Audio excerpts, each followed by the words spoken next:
안녕하십니까. 오늘은 2025년 3월 11일 화요일입니다. 오늘도 난세 영웅 흑행령을 아십니까? 216쪽부터 읽어보겠습니다. 부부는 해와 달, 한자 밝을명을 보면 해와 달이 나란히 있다.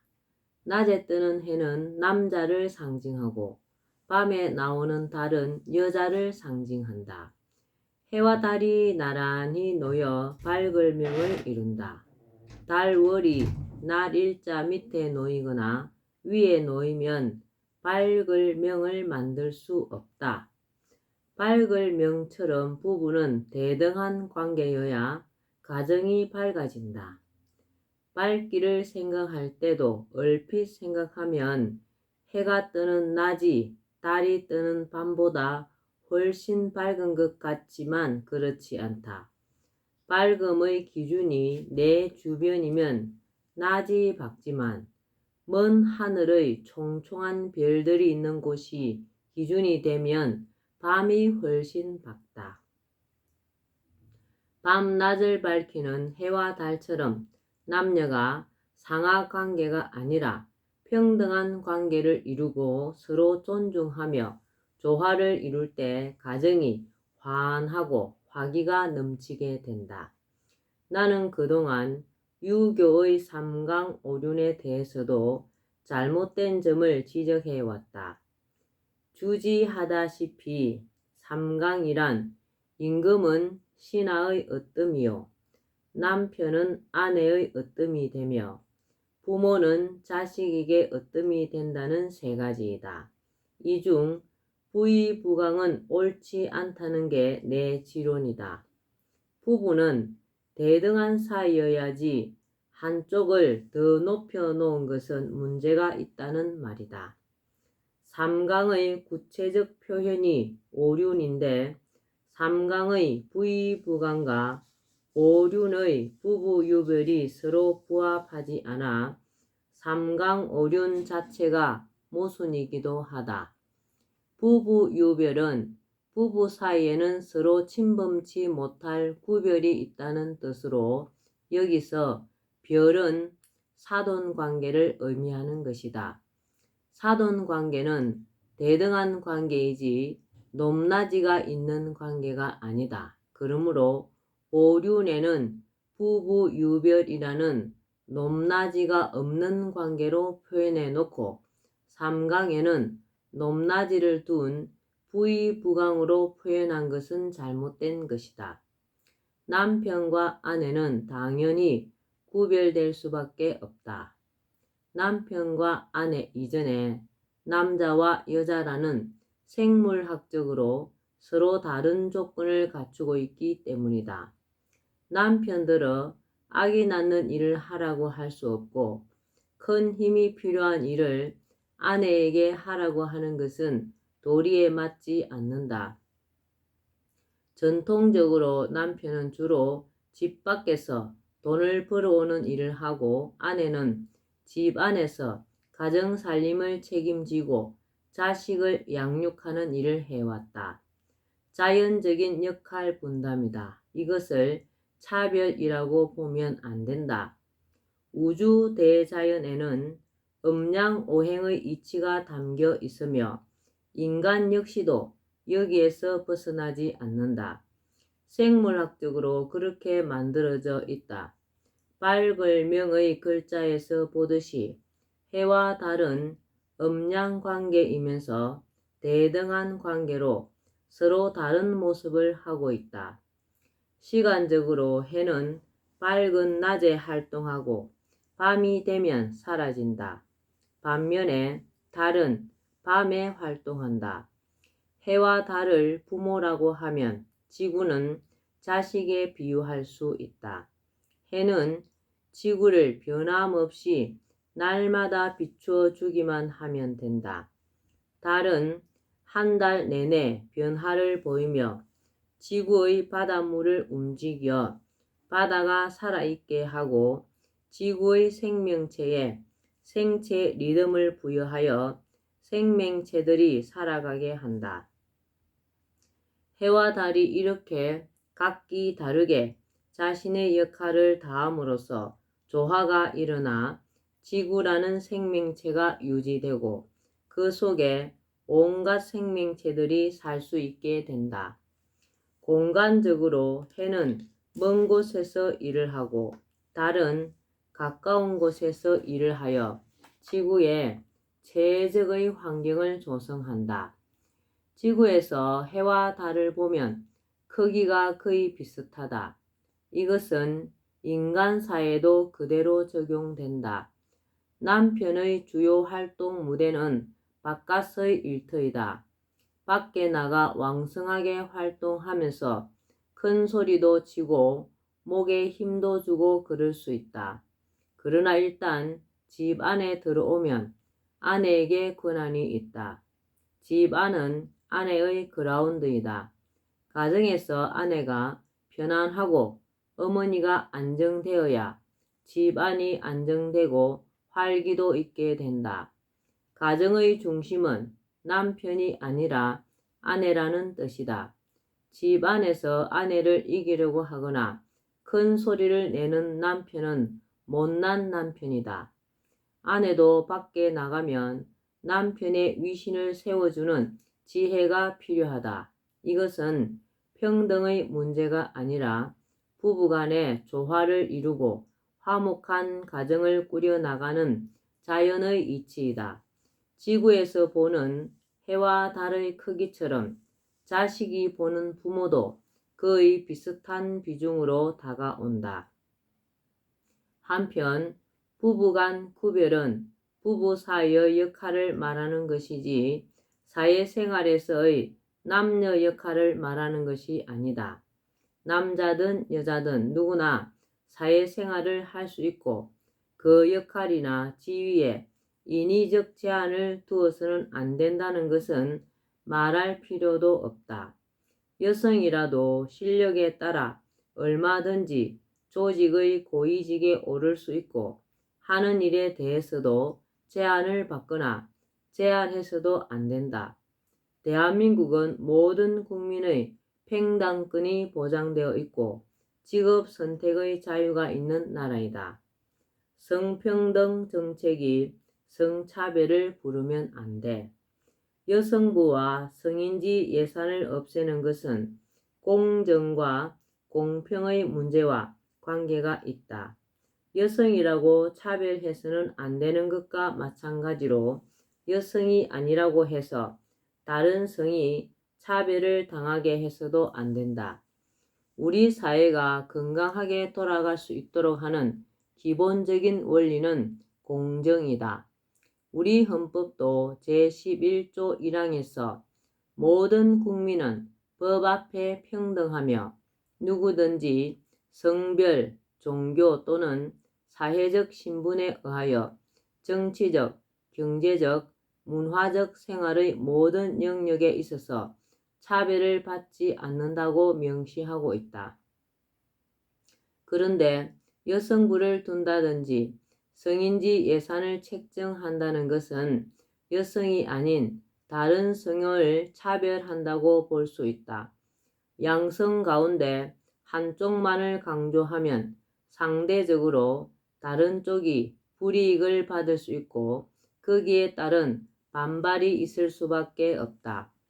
여성을 위해 반드시 필요한 것이면 굳이 성인지 예산을 덜 먹일 필요도 없이 해당 부서에서 예산을 세워 집행해야 한다.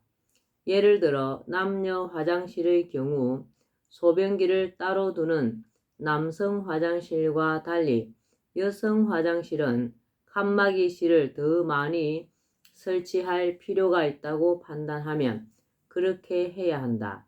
그런데 이런 당연한 것을 공공연히 성인지 예산이니 하여 별도로 책정할 이유가 없다.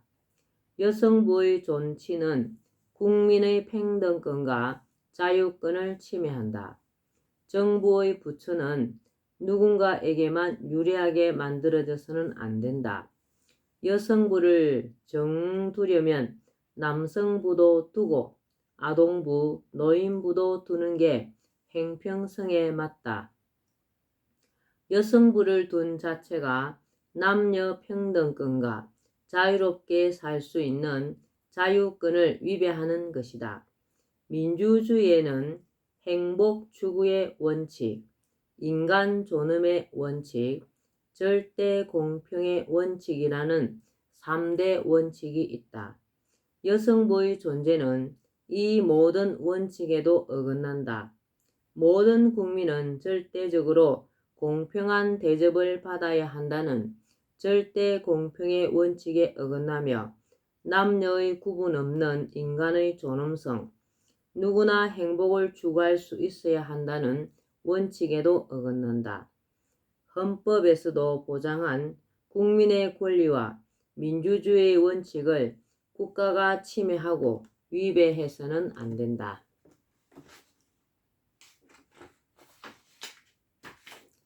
격에 맞지 않는 여성가족부. 여성부를 폐지해야 하는 또 다른 이유는 여성의 권익 보호를 위해 국방부나 행정부에 맞먹는 부서급으로 중앙부서를 설치하는 것이 격에 맞는다고 보기 때문이다. 여성부는 장관을 기관장으로 하는 국가의 중앙행정기관이다. 중앙행정기관에는 기획재정부, 행정안전부, 국방부, 교육부, 과학기술정보통신부, 외교부, 법무부, 보건복지부, 산업통상자원부 등이 속하는데 모두가 국가와 국민 전체를 대상으로 하고 있다. 여성부가 최근 여성가족부로 이름을 바꾸고 가족과 청소년 문제 등도 담당하고는 있다지만 여전히 국민의 절반에 해당하는 남성이 빠져 있다는 측면에서 중앙부서로는 적합하지 않다. 국가가 가정폭력이나 성폭력과 같이 사회적 약자로서 여성들이 겪는 문제에 대해 큰 관심을 가지고 대책을 수립해야 하며 여성의 복지와 권익 보호에 힘써야 하는 것은 당연한 일이다. 그러나 이러한 문제들은 새삼스러운 문제가 아니며 원래 보건복지부에서 맡고 있던 것으로 보건복지부의 정책 대상이다. 굳이 격에 맞지 않는 여성부라는 중앙부서를 별도로 두어 예산을 낭비하고 사회적 분란을 가져와야 할 이유가 없다. 지금의 여성부는 폐지하고 보건복지부 안에 담당 부서를 두는 것으로 충분하다. 사회 통합을 이루는 균형 잡힌 정책. 사람은 누구나 차별에 민감하게 반응하기 마련이다. 예전에는 어릴 적에 딸이라고 가족으로부터 심한 홀대를 받고 자란 경우가 있었는데 그것이 상처가 되어 커서도 잊지 못하고 살아가는 여성이 많았다. 차별하는 것은 그만큼 상처를 주는 일이다. 국가에서 설치한 여성부나 여성만을 위한 국가 정책이 남성, 특히 청소년을 비롯한 젊은 남성들에게 상처를 줄 수 있다. 이전에 딸에 대한 가정의 차별, 여성에 대한 사회적 차별이 여성들에게 심한 상처를 주었던 것처럼 성차별을 없애겠다고 하는 국가의 정책이 오히려 또 다른 성의 역차별의 소외감을 줄 수 있다. 이러한 가능성은 실제로 현실이 되고 있다고 본다. 그것은 남성들이 여성부에 대해 노골적인 적대감을 표시하고 여성 정책을 비난하는 글들이 온라인 가상 공간에 넘쳐나는 것만 보아도 쉽게 알 수 있다. 여성부와 여성 정책에 대해 그들이 느끼는 감정은 불만을 넘어 여성 혐오 정서로까지 진행된 상황이다. 그런데 이 더 심각한 문제는 여기에 질세라 여성들도 남성 혐오로 맞불을 지르고 있어 남녀 간에 깊은 갈등의 골까지 생겨난 점이다. 국가 정책이 성별 간의 심각한 갈등을 불러서는 안 된다. 물론 이러한 현상의 원인이 전부 국가의 여성부 설치와 여성 정책에만 있다고 볼 수는 없지만 여성부의 설치나 편향된 정책에서 유발된 측면이 상당히 크다는 것은 부인하기 어렵다. 국가는 전 국민의 행복과 삶의 질을 높여가야 할 책임이 있다. 그러므로 특정 성만을 부각하기보다는 국민 전체를 아우르는 균형 잡힌 정책을 추진해야 한다. 성평등의 문제처럼 정책 대상에 상반된 입장이 있을 수 있는 경우 국가의 정책은 더욱 신중해야 한다. 이해관계가 대립되는 민감한 사안일수록 균형을 잃지 않도록 해야 한다. 자칫 균형을 잃으면 심각한 사회 갈등과 국민 분열을 초래할 수 있기 때문이다. 남녀 평등의 실현을 목적으로 추진한다는 일 가운데 정당이 총선 후보를 30% 이상 여성으로 출마시키면 지원금을 준다든가 장관직이나 의원직에 여성을 몇 프로 이상 할당해야 한다든가 하는 식의 법을 만들고 심지어 민간 기업에까지 여성 할당제를 강요하는 식으로 성평등을 이루려고 하는 것도 문제가 있다. 여성의 고위직 진출이 쉽지 않았던 사회 풍토를 바꾸기 위한 조치였다는 것을 모르는 바 아니지만 좋은 모양새는 아니다. 이것은 조금 더디더라도 법이나 정책보다 교육과 사회적 각성을 통해 이루어 가야 하는 부분이다. 그리고 사회 진출은 성별을 떠나 정정당당한 경쟁을 통하는 것이 바람직하다. 한쪽 성에 일종의 특혜를 부여하는 것으로 비치는 정책을 추진하는 것은 자칫 오해나 반발을 사기 십상이다. 국방의 의무를 지고 온 남성에게 부여하던 군 가산점을 헌법의 평등 정신에 위배된다고 판단하여 폐지한 것을 상기해 볼 일이다. 다른 나라에서 할당제를 두고 있으니 우리도 하는 것이 좋겠다는 식으로 따라하는 것도 올바른 자세는 아니다. 다른 나라가 하는 것이 반드시 옳다는 보장이 없다. 사회의 룰은 공정해야 한다. 공정성을 잃으면 누군가에게는 불만이 생길 수밖에 없고 그것은 사회 갈등이나 사회 불안으로 연결될 수 있다. 사회 안정과 통합이 저해되는 것은 불을 보듯 뻔한 이치이다. 헌법 준수 차원에서든 사회 통합 차원에서든 특정 성에 치우친 정책은 바람직하지 않다. 당연히 여성들이 재능과 실력을 발휘하여 사회 각계각층에서 활발한 사회 활동을 하는 것은 바람직스럽다. 여기에 남녀의 차별이 없도록 해야 하는 것은 당연하다. 그러나 그것을 위해서는 여성 할당제와 같은 강제적 법 조항을 두는 것이 아니라 가정에서부터 차별하지 않고 학교 교육과 사회 교육을 통해 사람들의 생각을 바꾸어가는 것이 좋다. 남성에게 역차별적으로 느껴질 수 있는 강제적 조항을 만드는 것은 사회 갈등을 유발하고 여성의 자존감을 훼손할 수 있다는 것을 생각해야 한다. 차별을 없애겠다고 제도적으로 특혜를 부여하면서까지 국가가 개입하는 것은 오히려 평등권을 침해하고 사회 갈등만 부추긴다는 점을 명심해야 한다.